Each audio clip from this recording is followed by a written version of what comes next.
ہاں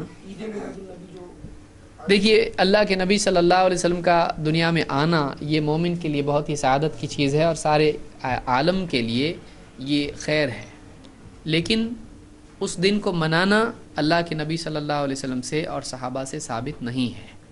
ہم کو خوشی نہیں ہوتی، ہم کو خوشی ہوتی ہے۔ اللہ کے نبی صلی اللہ علیہ وسلم دنیا میں تشریف لائے اور آپ کو نبی بنایا گیا، آپ کو سارے نبیوں کا سردار بنایا گیا، اور آپ نے امامت کی، بہت ساری چیزیں ہوئیں آپ کی زندگی میں، اللہ کی مدد آپ کے ساتھ تھی۔ تو اللہ کے رسول صلی اللہ علیہ وسلم ایک مومن کے دل کا سرور ہیں، خوشی ہیں، کہ جب بھی نبی کا تذکرہ آئے ہمارے دل میں خوشی ہوتی کہ واقعی اللہ نے ہم کو آپ کا امتی بنایا۔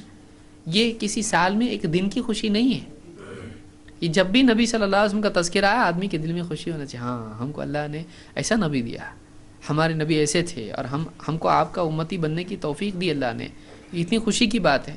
سال میں ایک دن آپ کی پیدائش کے دن خوشی منانا، یہ کون سا طریقہ ہے خوشی منانے کا؟ ہر وقت آدمی کے دل میں نبی سے محبت اور خوشی اور سرور ہونا چاہیے۔ تو ایسا اسلام میں ہے، یہ نہیں کہ ہم ایک دن کو اس کے لیے مختص کر لیں اور اسی دن خوشی منائیں، یہ طریقہ اسلام میں نہیں ہے۔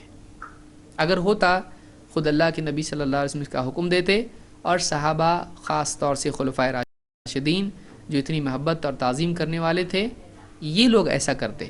لیکن اتنی خلافت کا دور تھا، 30 سال کا دور تھا، لیکن اس سارے دور میں کبھی بھی خلفاء نے اللہ کے نبی صلی اللہ علیہ وسلم کی پیدائش کا دن خوشیوں کے طور پر نہیں منایا، نہ غم کے طور پر منایا۔ کہ لوگوں کا کہنا کہ اسی دن وفات بھی، اسی دن پیدائش ہوئی، یہ ایک الگ مسئلہ ہے تاریخی طور پر۔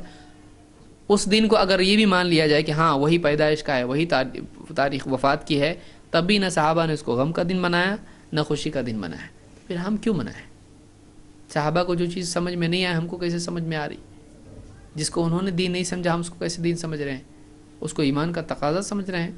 اب ان کی ایمان کا تقاضا نہیں تھا یہ، تو صحابہ نے نہیں کیا، اس لیے ہم بھی اس کو نہیں کرتے ہیں۔